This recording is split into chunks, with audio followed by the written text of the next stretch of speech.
Ке извисат ли приватните превозници?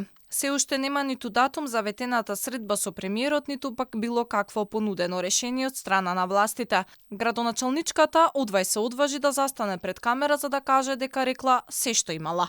Според Арсовска, тоа што граѓаните имале потешкоти со транспортот не било нејзина вина, а проблемот ќе се решал со новиот јавен повик за приватни линии. Се што имавме да кажеме, кажавме.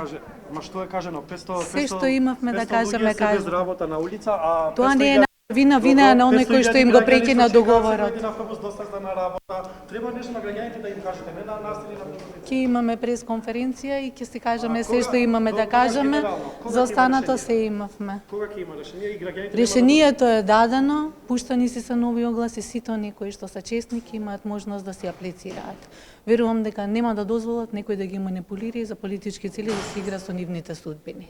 Тоа е. Премиерот пак не можел се уште да ги прими на средба затоа што чекал податоци од УЈП за да имал факти на кои би се базирала дискусијата. Сепак и покрај целиот хаос кој се случи со градот, владата немало да навлезе во било какво одземање на надлежностите на градот Скопје. Превозниците од друга страна очекуваат дека премиерот ќе си го одржи зборот, дека во текот на оваа недела ќе ги повика на средба затоа што 500 семејства ги остава без работа, а се уште се едногласни во одлуката никој да не се пријави од Слобода превоз и Мак експрес на огласот. Сепак сакаме да апелираме и нитноста заради тоа што околу 500 семејства веќе подолго време неосновано и незаконски се и без работа и без да им биде исплатено она што веќе го имаат изработено во последните 4 месеци.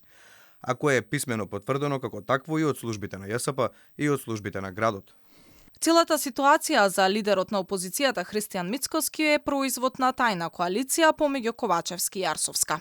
Граѓаните ископјани посебно се веќе изморени од ова што се случува на релација Илинденска број 2 канцеларија на Арсовска. И они се мудри луѓе, паметни луѓе, знаат да оценат кој е искрен, кој не е искрен. Додека договараат во канцеларија кој што да каже во јавноста, тие се договараат и за ова. Ти ќе кажеш, еве, повикај ги на состанок, ќе бидеш добриот, јас ќе бидам лошиот. И ќе речем, не може, одбивам таков состанок, ама тоа ние знаеме дека сега ќе судри на главата на ВМРО-ДПМН. Зошто? Затоа што ВМРО-ДПМН ја поддржал Арсовска. Приватните превозници со денови блокираа клучни раскрсници во центарот на градот, барајќи да им биде исплатен долгот, кој тврдат дека е во висина од над 1 милион евра. По барање на премиерот, дека ќе бидат примени на средба, ама без уцени ги повлекоа автобусите од Илинденска, но тие не се вратија во сообраќај.